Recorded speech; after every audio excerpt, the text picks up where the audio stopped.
Les invito a que abramos la escritura, hermanos, tengan la bondad.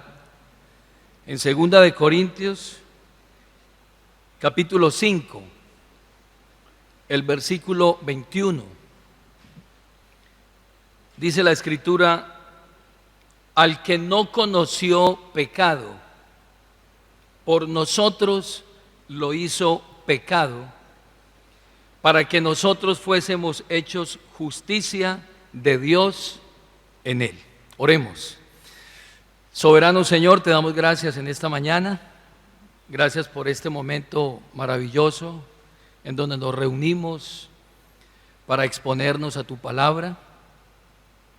Pido, Padre, que nuestros corazones hoy estén dispuestos, estén abiertos nuestros oídos y nuestro entendimiento, Señor, sea alumbrado por la obra del Espíritu Santo, para que podamos comprender cuál es tu voluntad, Señor, a través de tu palabra, que puedas tú direccionar nuestra vida a través de ella.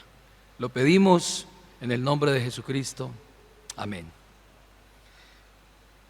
Vamos a meditar en esta mañana bajo el título Una vida perfecta, la vida que nos fue consignada.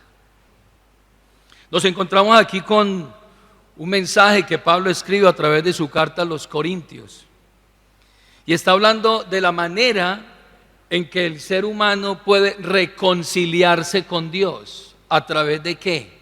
¿Por medio de qué? ¿Y de qué manera lo puede hacer?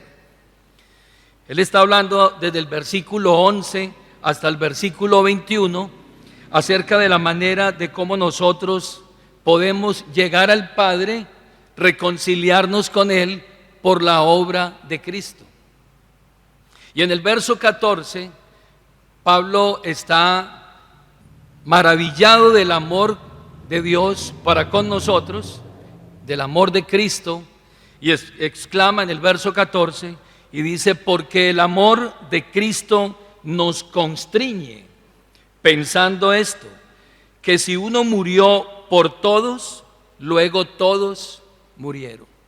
Pablo está mirando esa obra redentora y dice que el amor de Cristo nos obliga, nos constriñe, nos inspira.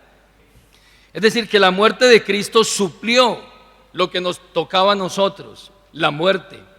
Porque la Biblia dice que la paga del pecado es muerte, mas el regalo de Dios es vida eterna en Cristo Jesús. Porque el Señor le había dicho a Adán que podía comer de cualquier árbol del huerto, menos del árbol de la ciencia del bien y del mal, porque el día que comiera de él, ciertamente moriría. Es decir, habría una separación entre Dios y el hombre. Y eso fue lo que ellos hicieron, comieron. Por esa razón vino la muerte al mundo, y la muerte pasó a todos los hombres por cuanto todos pecaron. Pero así como la muerte entró por un hombre, la muerte salió por un hombre, Cristo, y ahora Pablo está diciendo que el amor de Cristo nos constriñe, nos obliga, sabiendo que si uno murió por todos, entonces dice la Biblia, luego todos murieron. Y eso tiene un propósito, la muerte de Cristo. Lea el verso 15. Y por todos murió, para que los que viven ya no vivan para sí, sino para aquel que murió y resucitó por ellos. Ese es el propósito, de que si Él murió por los pecadores, esos pecadores que hoy reciben la gracia soberana de Dios, ya no vivan para sí mismos, sino que vivan para aquel que murió y resucitó por ellos. En otras palabras, somos deudores a Dios, y esa deuda no tenemos con qué pagarla, sino sencillamente someternos a Él en obediencia y vivir para Él. Pablo dice: de modo que si alguno está en Cristo, lea el verso 17, de modo que si alguno está en Cristo, nueva criatura es, las cosas viejas pasaron, he aquí todas son hechas nuevas. ¿Cuál es el resultado o la consecuencia o el efecto de esa muerte sustitutiva de Cristo por nosotros? es que usted y yo hoy seamos nuevas criaturas en Cristo Jesús. Pero no es para todos, es para los que están solamente en Cristo. Lea el verso 17. De tal manera, como consecuencia de esa obra redentora, sustitutiva, en donde nuestros pecados le fueron consignados a Él y la justicia de Él nos fue consignada a nosotros, por esa causa, si alguno está en Cristo, ahora nueva criatura es. Todo lo pasado quedó en el pasado y ahora todas las cosas son hechas ¿qué? Nuevas. Nueva criatura en Cristo. Somos nuevas criaturas por esa obra de Cristo que murió, fue sepultado y resucitó. Pablo lo dice de otra manera en Romanos capítulo 6. Lea conmigo en el capítulo 6 de Romanos, hablando precisamente de esa obra salvadora, capítulo 6. En el verso 4, Pablo hablando de esa redención y de esa muerte sustitutiva, dice el verso 4, porque somos sepultados juntamente con Él para muerte por el bautismo, a fin de que como Cristo resucitó de los muertos por la gloria del Padre, así también nosotros andemos ¿en qué? En vida nueva. Si Cristo murió y resucitó por usted y por mí, no lo hizo para que sigamos viviendo la misma vida, sino para que ahora vivamos en vida nueva, para que seamos, como dice a los Corintios, nuevas criaturas. Ahora el verso 18 nos va a mostrar de dónde procede toda esa obra salvadora, cuál es el origen, cuál es la fuente de esa obra redentora. Lea el versículo 18. Y todo esto proviene ¿de quién? De Dios, quien nos reconcilió consigo mismo por Cristo y nos dio el ministerio de la reconciliación. ¿Dónde nace la obra redentora? ¿Dónde nace la obra de expiación? ¿Dónde nace el propósito de salvación para con el hombre? No nace en el hombre, no nace en la iniciativa humana, no nace en que el hombre está constreñido, está pensando que ha ofendido a Dios. No, la iniciativa la toma Dios para salvar al hombre. Dice el verso 18, y esto proviene de Dios, quien nos reconcilió consigo mismo. Es decir, es Dios el que toma la iniciativa, es Dios el que da el primer paso para que ese pecador que está lejos, está muerto, entonces ahora se reconcilie con Él. ¿A través de quién? A través de Jesucristo. Y el verso 19 ahora va a explicar qué fue lo que ocurrió para que se diera eso. Verso 19, que Dios estaba en Cristo reconciliando consigo al mundo, no tomándoles en cuenta a los hombres sus pecados, y nos encargó a nosotros la palabra de la reconciliación. ¿Qué fue lo que pasó entonces allí? Es decir, estaba dejando a un lado nuestras transgresiones para depositarlas, para cargarlas en Cristo, y nosotros poder salir absueltos de la culpa del pecado. Isaías el profeta lo ve más ampliamente allí en Isaías 53. Mire ese texto precioso de la muerte de el siervo sufriente, como en el capítulo 53, en el versículo 5, muestra cómo nuestra culpa y nuestra transgresión le fue cargada a Cristo, o consignada a Cristo. Dice, mas Él herido fue por nuestras rebeliones. Note usted que Él no fue herido por sus rebeliones, no, Él fue herido por nuestras rebeliones, fue molido por nuestros pecados. El castigo de nuestra paz fue sobre Él, y por su llaga fuimos nosotros curados. Y agrega, todos nosotros nos descarriamos como ovejas, cada cual se apartó por su camino. Y aquí viene cómo el Padre carga sobre Él toda la causa o la consecuencia del pecado. Mas Jehová cargó en Él el pecado de todos nosotros. Y eso es lo que Pablo está diciendo aquí cuando escribe a los Corintios. Al que no conoció pecado, por nosotros lo hizo pecado, para que nosotros fuésemos hechos justicia de Dios en Él. El justo, el inocente, el inmaculado, el que no había cometido pecado, entonces ahora Dios el Padre carga sobre él el pecado de todos nosotros. Y miramos los versículos del 14 al 21, cómo fue el amor de Dios, el amor de Cristo, quien fue movido para que ese acto de salvación se llevara a cabo en nosotros. El amor de Dios. Texto conocido dice, porque de tal manera amó Dios al mundo, que ha dado a su Hijo unigénito, para que todo aquel que en él crea no se pierda, mas tenga vida eterna. Y también dice la Escritura, mas Dios muestra su amor para con nosotros, en que siendo aún pecadores, Cristo murió por nosotros. Es decir, la muerte sustitutiva. Ahora preguntémonos en esta mañana, ¿era necesario que Cristo muriera? ¿Sí? Sin la muerte sustitutiva de Cristo, usted y yo iríamos a la muerte. Pero hagámonos una pregunta adicional. ¿Ganó toda la vida terrenal de Cristo algún beneficio redentor para nosotros? Y aquí es donde nos vamos a detener un poco a analizar que nosotros no solamente somos salvos por la muerte, sepultura y resurrección de Cristo. Nosotros somos salvos también por toda la obra completa que Cristo hizo a lo largo de toda su vida. No solamente por su muerte y sepultura y resurrección, somos salvos también por la vida completa de Cristo. La expiación se logró no solamente por su muerte, sepultura y resurrección, sino también por su vida. La palabra expiación significa aquella obra que Cristo hizo en su vida completa y también en su muerte para ganar nuestra salvación. Es decir, la muerte de Cristo llevó la consecuencia del pecado, pero había que suplir otro atributo de Dios, que es la justicia de Dios. La Biblia dice que Dios es justo y que Él no dará por inocente al culpable. Así de que había que suplir esa justicia de Dios.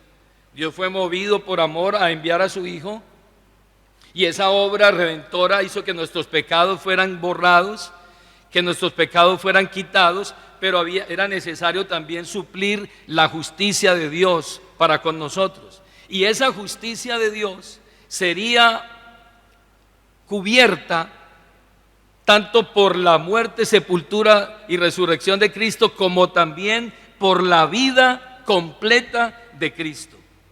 Esta definición que acabo de dar indica que estamos usando una palabra expiación de una forma más amplia, de una forma más completa.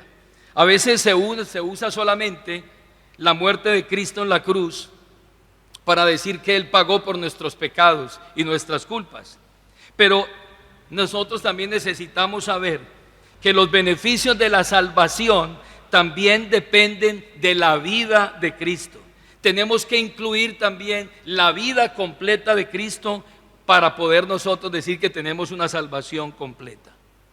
En Mateo capítulo 3, acompáñame allí a ese texto, Jesús dijo unas palabras en el momento cuando iba a ser bautizado por Juan.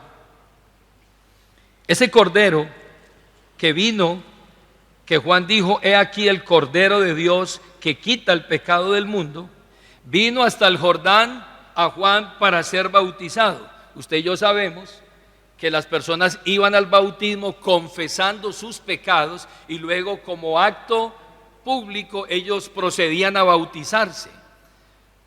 Juan se sorprende cuando ve a Jesús que viene hacia él. Juan dice, tú vienes a mí para ser bautizado, antes yo necesito ser bautizado por ti. ¿Cómo es que el Cordero de Dios, limpio, inmaculado, puro, santo, viene a mí para ser bautizado? Y él responde estas palabras, capítulo 3 del libro de Mateo, el versículo 15. Pero Jesús le respondió, deja ahora, porque así conviene que cumplamos toda justicia. Entonces le dejó.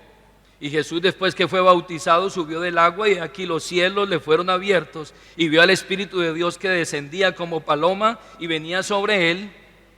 Y hubo una voz de los cielos que decía, este es mi Hijo amado, en quien tengo complacencia. Pero note usted que Jesús dice, es necesario que cumplamos ¿qué? toda justicia. No solamente vino a morir, no solamente vino a suplir, a tomar nuestro lugar, no, tenía que vivir justamente toda su vida, desde que nació hasta que ascendió a los cielos. Toda la vida completa de Cristo nos es consignada a nosotros, por dos razones sencillas. La primera, porque Dios exige que nosotros seamos perfectos. Por eso, porque Dios es un Dios perfecto, porque Dios es un Dios inmutable, que no cambia, es un Dios santo y justo. Y Él exige de sus criaturas que sean también, ¿qué? Perfectas. Y usted dirá, ¿pero cómo? Eso es imposible. Pero es una demanda de Dios para con nosotros. Y eso es lo que nos va a obligar a nosotros, de que la vida de Cristo nos sea consignada. Váyase a Mateo capítulo 5, el versículo 48. Sed pues vosotros, ¿qué? Perfectos, como vuestro Padre que está en los cielos es perfecto. Por esa razón, nosotros tenemos que echar mano de la vida de Cristo, porque la demanda de Dios es muy alta. La demanda de Dios es perfección. Él es un Dios perfecto y exige de sus criaturas la perfección. Esto aparece aquí al final de un mensaje que Jesús está dando en el monte de las bienaventuranzas. Y en Mateo capítulo 5, el verso 20, Jesús dice que si las personas que lo estaban escuchando en ese momento, mientras Él predicaba ese mensaje, si esas personas, sus justicias no eran más perfectas que la justicia de los fariseos, no podrían entrar en el reino de Dios. Lea conmigo el verso 20 de ese mismo capítulo. Porque os digo que si vuestra justicia no fuere mayor que la de los escribas y de los fariseos, no entraréis en el reino de los cielos. Dios exige de nosotros una justicia perfecta. Dios exige de nosotros una vida perfecta. Váyase al verso 21 del capítulo 5. Los fariseos utilizaban y esgrimían y presentaban sus propias justicias en lugar de la justicia de Dios. Ellos habían acomodado la justicia al antojo de ellos. Y Jesús viene a este mundo para decirles, no, la justicia de Dios y las exigencias de Dios no son como ustedes piensan. Yo les voy a mostrar cuál es la verdadera justicia, cuál es el nivel que Dios exige para que ustedes puedan entrar en el reino de los cielos. ¿Cuál es el nivel que Dios exige para que ustedes sean perfectos como vuestro Padre Celestial es perfecto? Y empieza a mostrarles y a interpretarles qué era lo que ellos debían hacer. Verso 21. Oísteis que fue dicho a los antiguos, no matarás. Y cualquiera que matare será culpable de juicio. Pero yo os digo que cualquiera que se enoje contra su hermano será culpable de juicio. Y cualquiera que diga necio a su hermano será culpable ante el concilio, y cualquiera que le diga fatuo quedará expuesto al infierno de fuego. Por tanto, si traes tu ofrenda al altar y allí te acuerdas de que tu hermano tiene algo contra ti, no que usted tiene algo contra su hermano, sino que él tiene algo contra usted, deja allí tu ofrenda delante del altar y anda y reconcíliate primero con tu hermano, y entonces ven y presenta ¿qué? Tu ofrenda. ¿No nota usted aquí un nivel mucho más alto?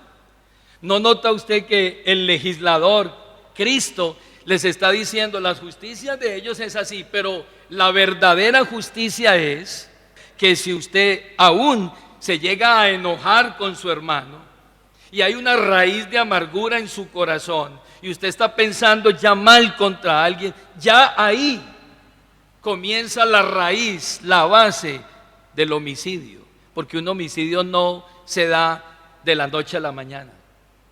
Eso empieza en un corazón amargado, empieza en un corazón resentido, empieza en una disputa, comienzan en pensamientos y eso se va fraguando y finalmente el asesinato se da al final, se consuma el asesinato.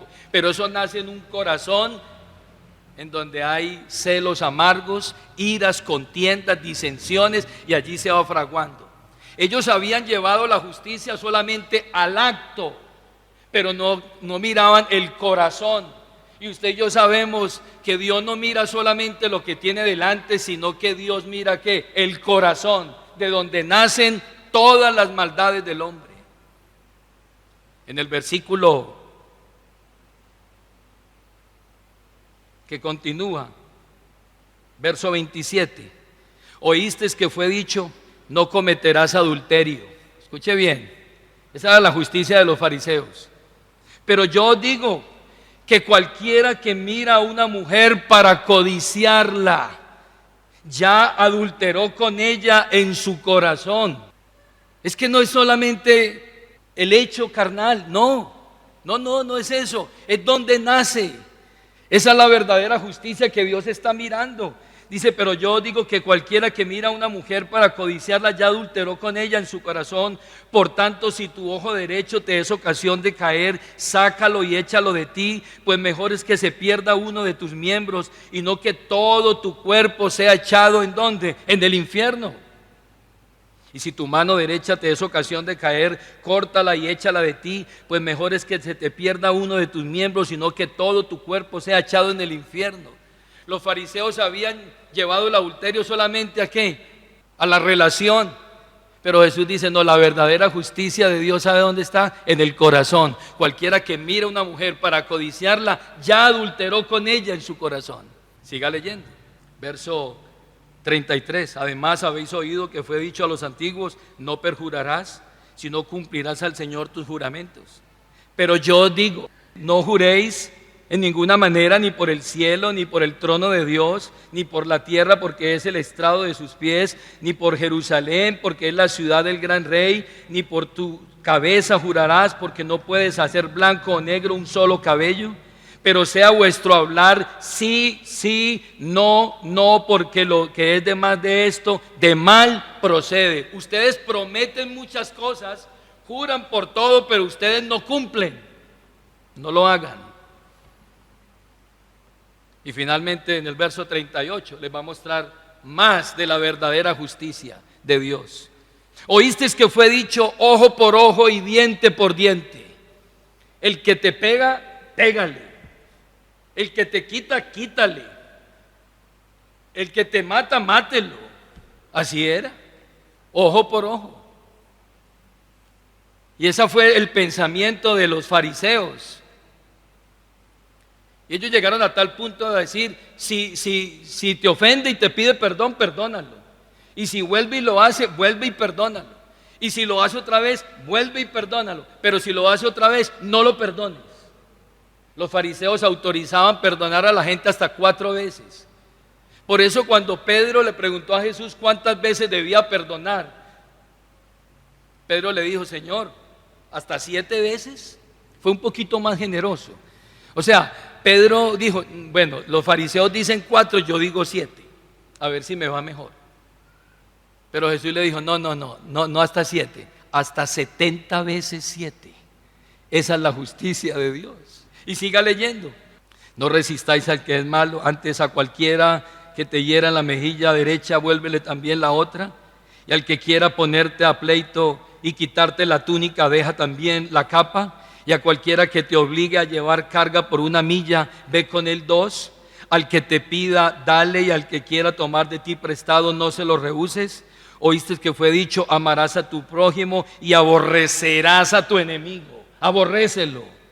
Verso 44, pero yo te digo, amad a vuestros enemigos, bendecid a los que os maldicen, haced bien a los que os aborrecen y orad por los que os ultrajan y os persiguen, para que seáis hijos de vuestro Padre que está en los cielos, que hace salir el sol sobre malos y sobre buenos, y que hace llover sobre justos e injustos. Entonces se imagina si Dios nos pagara lo mismo que nosotros hacemos, no caería una sola gota de lluvia, pero Él hace llover. Pero Él hace producir la tierra, Él le da pan, le da salud a todos. Aunque el hombre es desagradecido, Él le sigue dando. Verso 46, porque si amáis a los que os aman, ¿qué recompensa tendréis? ¿No hacen también así los publicanos? Y si saludáis a vuestros hermanos solamente, ¿qué hacéis de más? ¿No hacen así también los gentiles? Y ahora dice, pues sed vosotros perfectos como vuestro Padre que está en los cielos es perfecto. Esas son las demandas de Dios. Esos son los requerimientos de Dios. Eso es lo que ustedes piensan, pero eso es lo que Dios está pensando.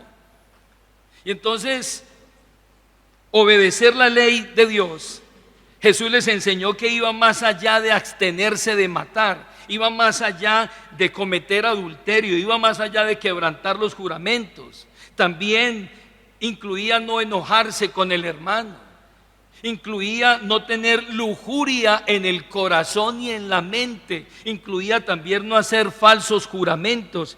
Y al final de todo esto, aprender que debemos superar la justicia de los fariseos y de los escribas, y eso se logra siendo que única y exclusivamente perfectos, no más. ¿Quiere hacer eso como lo dijo Jesús? Tiene que ser perfecto. ¿Y qué respondería usted a eso? Imposible. Para nosotros, imposible. ¿Por qué? Porque nosotros tenemos un corazón pecaminoso, porque nosotros somos pecadores vendidos al pecado, porque nosotros pecamos de pensamiento, pecamos con nuestras palabras, pecamos con nuestras acciones, y para nosotros llenar ese estándar perfecto de Dios es imposible. Yo no puedo ser perfecto. Eso es absolutamente cierto. Usted no puede hacer eso. Y esa es la razón por la cual nosotros tenemos que pedir a Dios que la vida de Cristo completica, la vida completa de Cristo no sea a nosotros que consignada.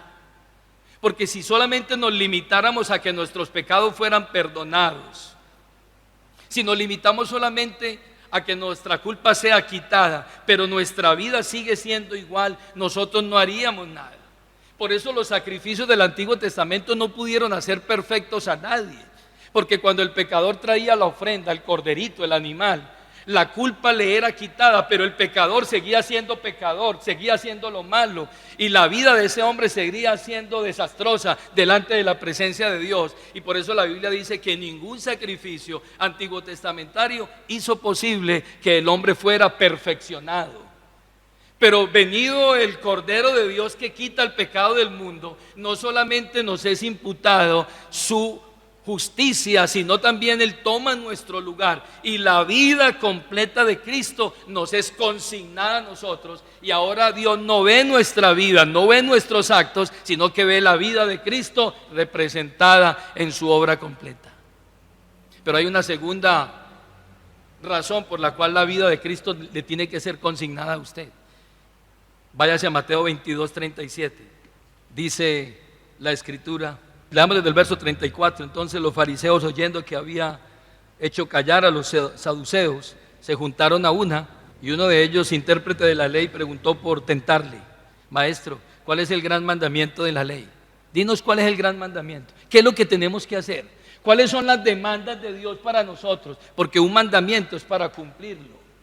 Y el Señor le dijo: amarás al Señor tu Dios con todo tu corazón, con toda tu alma y con toda tu mente. Este es el primer y grande mandamiento, y el segundo es semejante: amarás a tu prójimo como a ti mismo. De estos dos mandamientos depende toda la ley y todos los profetas. ¿Sabe qué le está diciendo Jesús a este hombre? Te voy a decir cuál es la demanda de Dios para ti. ¿Qué es lo que tú tienes que hacer?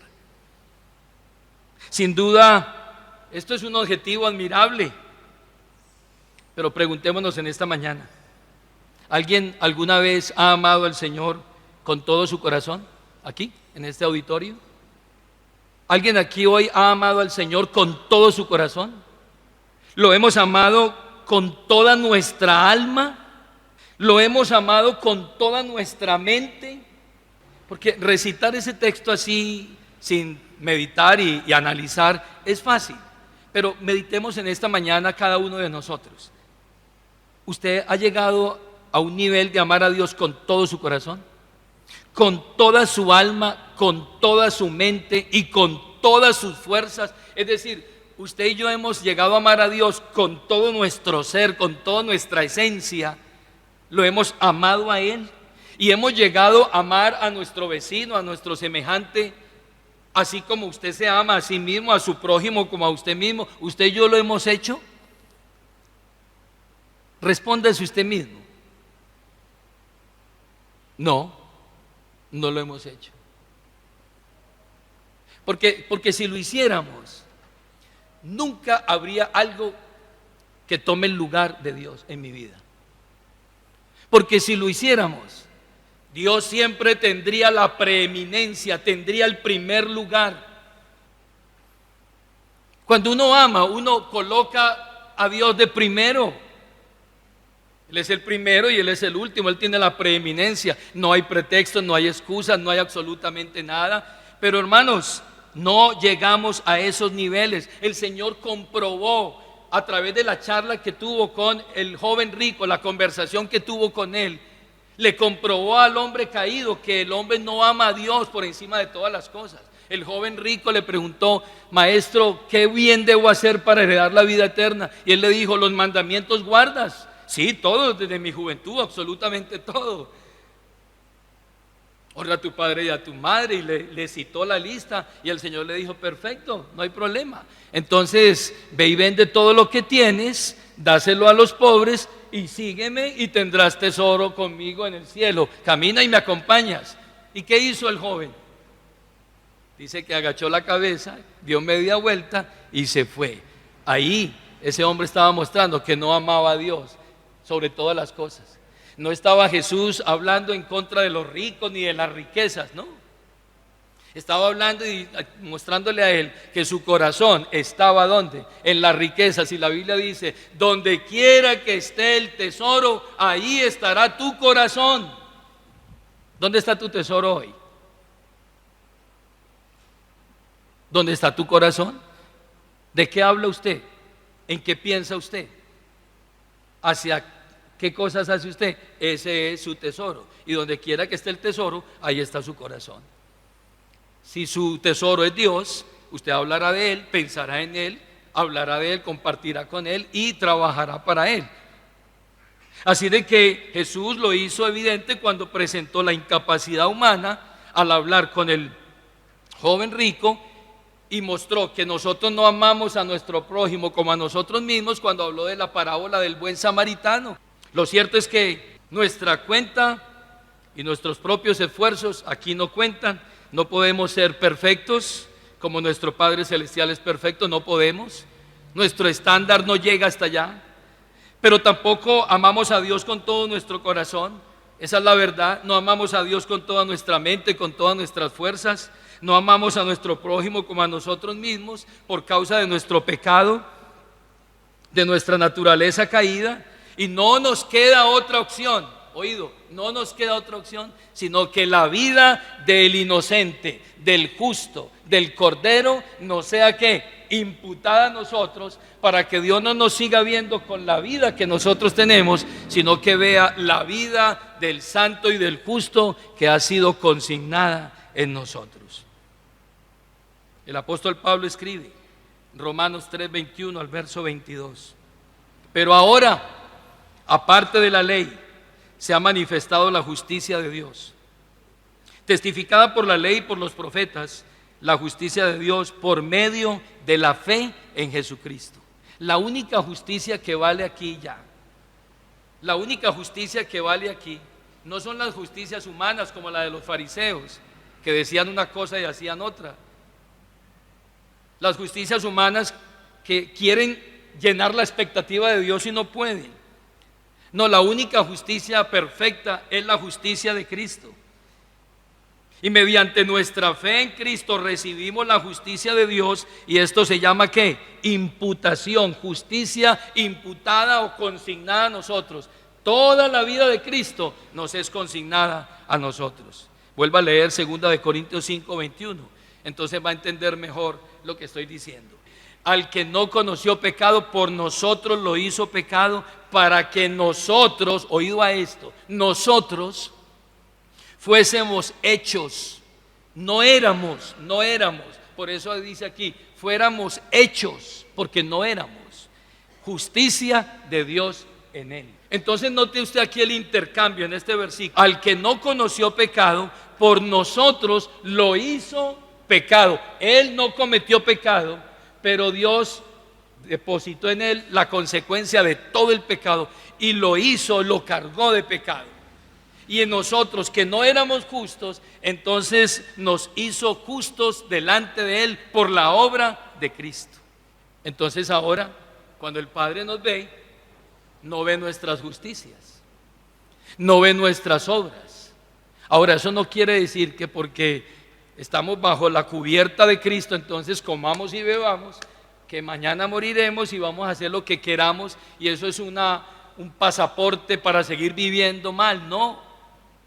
Pero el Padre nos ve y ¿qué está viendo? La vida completa de Cristo, la justicia completa de Cristo. Jesús lo mostró más claramente a través de una parábola. Las parábolas son ventanas que hacen que usted entienda un poco más el concepto y nos traen verdades espirituales para entender lo que Dios quiere con nosotros. Váyase a Mateo, capítulo 22, el verso 1. Quiero que miremos este concepto o este principio espiritual de una forma más gráfica en esta mañana. Verso 1. Respondiendo Jesús, les volvió a hablar en parábola diciendo: el reino de los cielos es semejante a un rey que hizo fiesta de bodas a su hijo. ¿Está hablando de qué? Del reino de Dios. Y envió a sus siervos a llamar a los convidados a las bodas, mas estos no quisieron venir. Volvió a enviar otros siervos diciendo: decid a los convidados: he aquí he preparado mi comida, mis toros y mis animales engordados han sido muertos y todo está dispuesto. Venid a las bodas, vengan. La invitación de parte de Dios. Verso 5. Mas ellos, sin hacer caso, se fueron cada uno a su labranza y otros a sus negocios. Verso 6. Y otros, tomando a los siervos, los afrentaron y los mataron. Estos salieron un poquito más atrevidos. Versículo 7. Al oír el rey, se enojó y enviando sus ejércitos, destruyó a aquellos homicidas y quemó su ciudad. Entonces dijo a sus siervos, el rey: las bodas a la verdad están preparadas, mas los que fueron convidados no eran dignos. Verso 9. Id pues a las salidas de los caminos y llamad a las bodas a cuantos halléis. Y saliendo los siervos por los caminos, juntaron a todos los que hallaron, juntamente malos y buenos, y las bodas fueron llenas de convidados. Verso 11. Y entró el rey para ver a los convidados, y vio allí a un hombre que no estaba vestido de boda. Y le dijo: mire la gentileza de este rey. Amigo, ¿cómo entraste aquí sin estar vestido de boda? Una pregunta. ¿Y qué hizo él? Él enmudeció, no dijo nada. Entonces el rey dijo a los que servían: atarle de pies y manos y echarle en las tinieblas de afuera, allí será el lloro y el crujir de dientes. Porque muchos son llamados y pocos escogidos. Jesús cuenta esta parábola para hablar precisamente de ese vestido de justicia con los que los hombres deben vestirse para ser parte del reino de Dios. Quiero rápidamente mostrar aquí 5 grupos que aparecen en esta parábola para que usted y yo identifiquemos estas personas. El primer grupo lo encontramos en el verso 3: y envió a sus siervos a llamar a los convidados a las bodas, mas estos no quisieron venir. Primer grupo, los indiferentes. Dígale a ese señor que a mí no me interesa esa fiesta. Yo no quiero ir a esa fiesta, no me interesa. ¿Usted se imagina el gran privilegio de ir a la fiesta del rey? Un rey dueño de todo está haciendo una invitación.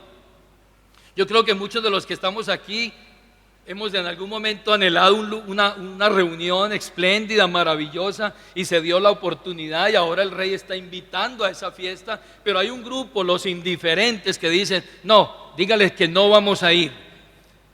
Y yo creo que usted y yo nos hemos topado con ese tipo de personas cuando les hablamos el evangelio y les decimos, vea, hay un plan de salvación para usted, y les hablamos de Cristo y les hablamos de la obra de Dios, y ellos dicen, no, no me interesa eso. Los indiferentes. El segundo grupo aparece en el versículo 5. Otro grupo que también fue convidado, mas ellos sin hacer caso se fueron, uno a su labranza y otro a sus negocios. Ese segundo grupo que fue invitado, mire, va a haber comida, va a haber días para que compartamos, y el rey ha tenido la bondad de invitarnos. Todo está pago, pueden ir. No, es que tenemos muchas ocupaciones. Es decir, había cosas más importantes que responder a la invitación del rey. Dígale que es que voy a hacer unos negocios y no puedo ir por allá. Para mí es más importante el negocio y las cosas que ir a la fiesta. Para mí no significa mucho esa fiesta. Pregunto, ¿usted se ha encontrado con personas así? En donde usted le habla y dice, no, ahorita no. Yo ahorita ando en otros planes, yo estoy en otras cosas, voy a ir a hacer unos negocios, estoy haciendo aquello. Y le arman a usted todo un castillo de cosas y usted dice, uy, no. Mejor dicho, este personaje está tan ocupado que no puede ni atender a Dios. Y aparece el tercer grupo, verso 6. Y otros, tomando a sus siervos, los afrentaron y los mataron. Estos sí salieron más violentos. Esos son los que odian el evangelio y se levantan y son opositores acérrimos. Y usted ha visto también esas personas que son enemigas, y si tuvieran la forma de hacer mal, lo harían. En su corazón ya lo han hecho. Y ese tercer grupo entonces, cuando les llegó el predicador, les llegó el mensajero, les llegó el que traía la invitación, que hicieron, los mataron. Y en la parábola anterior dice que mataron hasta al hijo del rey. Ese es el hijo, el que viene, y mátenlo también. Y lo mataron. Cuando Cristo vino, ¿qué hicieron? ¿Qué hizo el pueblo? Lo mató. A los suyos vino y los suyos no lo recibieron, no lo quisieron y lo crucificaron. Y hoy hay gente que sigue con esa misma actitud. Si fuera posible, ellos no quieren nada con Dios. Versículo 10, ahí aparece un cuarto grupo. Y saliendo los siervos por los caminos, juntaron a todos los que hallaron juntamente, malos y buenos. Aquí habla de gente buena y mala moralmente. Y uno ve gente afuera que moralmente es buena, son muy correctos, son rectos para hacer sus cosas, son muy correctos, y por eso aquí habla de buenos y malos. Y a toda esa gente se le mandó la invitación, fueron y los trajeron a las bodas, y dice la Biblia, y las bodas fueron llenas de convidados. Entró otro grupo a las bodas. Unos se quedaron afuera, otros con sus negocios, otros en sus labranzas, y siempre va a ser igual. Gente que escucha el evangelio, siguen en lo suyo, son indiferentes, son enemigos, pero hubo un grupo que entró a las bodas. Pero aún dentro de las bodas, ya sentados en las bodas, todavía hay dos grupos. Jesús siempre habló de dos grupos. Habló de vírgenes prudentes y vírgenes insensatas. Las que esperan al Señor y las que no. Él habló de dos grupos, de trigo y de cizaña. El trigo que produce y la cizaña que se enraiza y daña el cultivo. Los que siembran cizaña. Él siempre habló de dos grupos. Y aquí aparecen aún dentro los dos grupos. El primer grupo, los que entraron a la boda, y dice, entró el rey y a mirar a los convidados. Las fiestas que los reyes hacían en ese tiempo duraban semanas enteras. El rey cubría los gastos absolutamente de todos.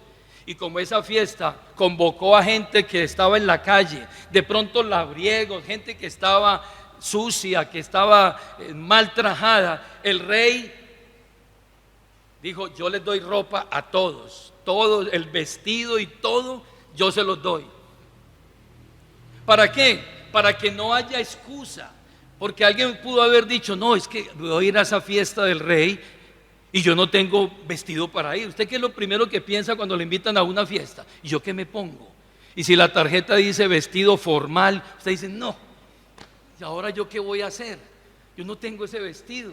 y aquí dice que hombres con este traje y mujeres con el otro, y eso es muy costoso, entonces yo no voy a la fiesta.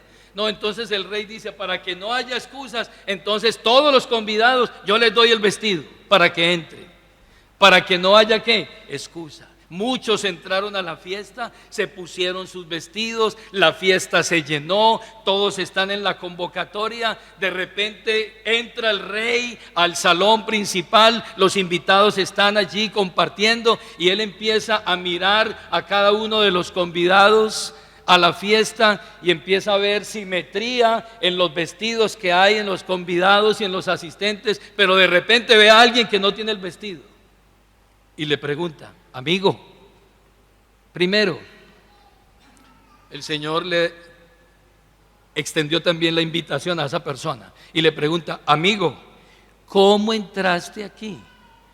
¿Cómo entraste aquí sin estar vestido de qué? ¿De boda? ¿Cómo entraste aquí sabiendo que a todos los convidados yo, el rey, les regalé el vestido, les di la vestidura? ¿Cómo entraste aquí si no estás vestido con el vestido que yo ordené que se vistieran todos mis convidados? ¿Cómo hiciste? Hermano, este hombre no tenía excusa.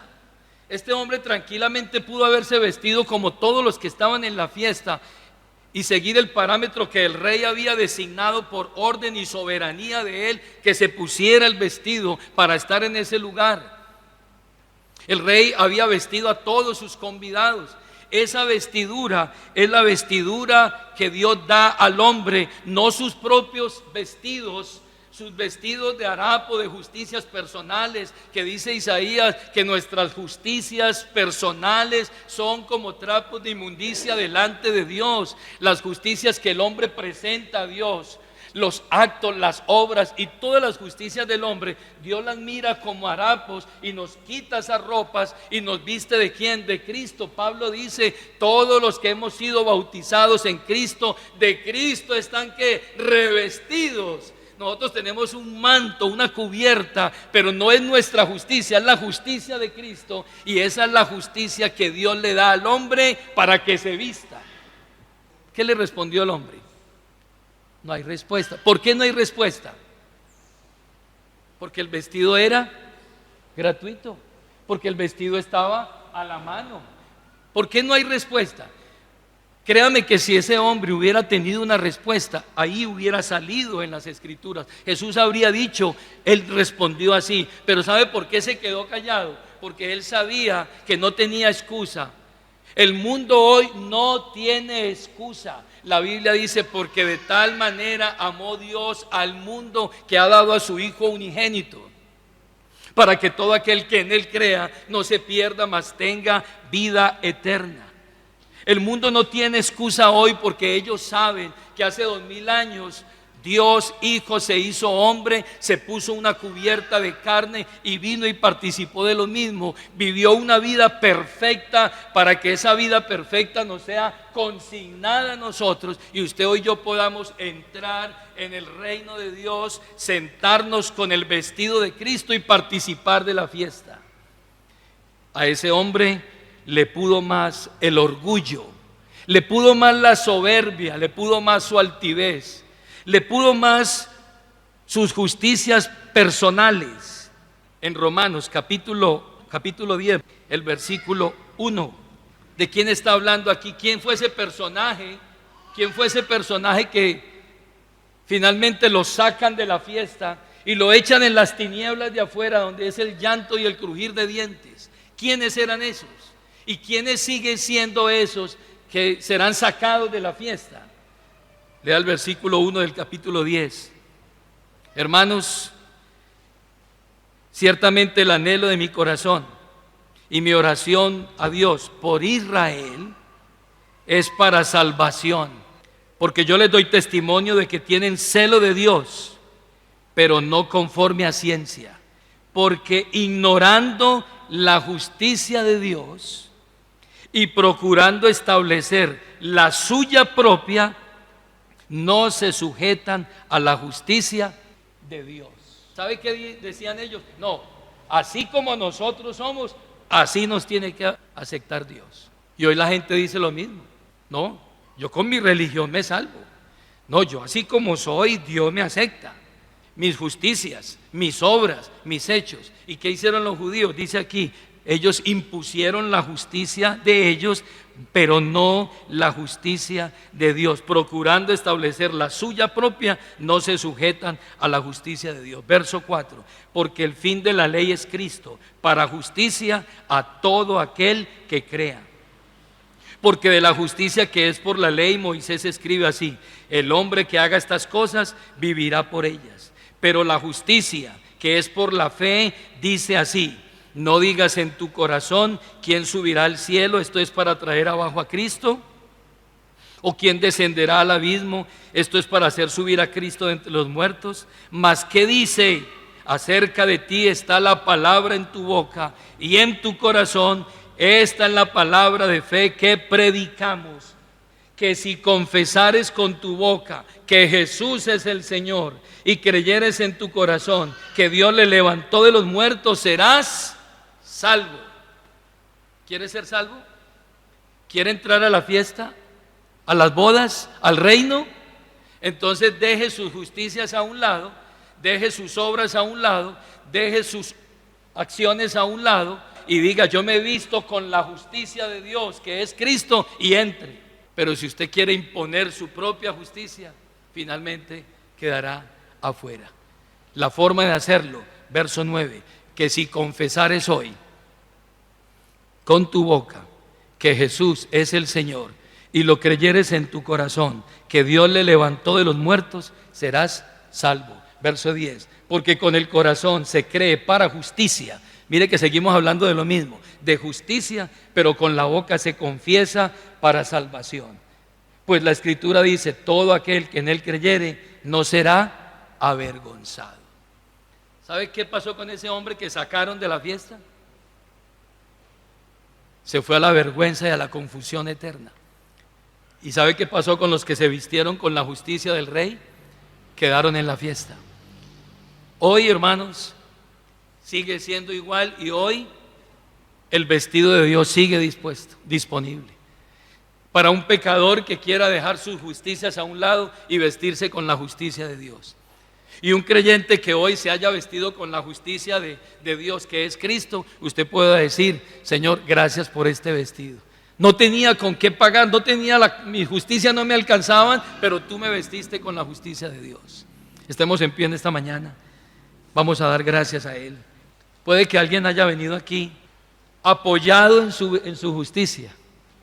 Y yo quiero decirle a un amigo en esta mañana, con todo el amor en el corazón, y quiero hablarle a estos adolescentes también que aún no han reconocido a Cristo como Señor. Muchachos, a ustedes no les alcanza llenar la expectativa de Dios. A nosotros no nos alcanza llenar la justicia de Dios.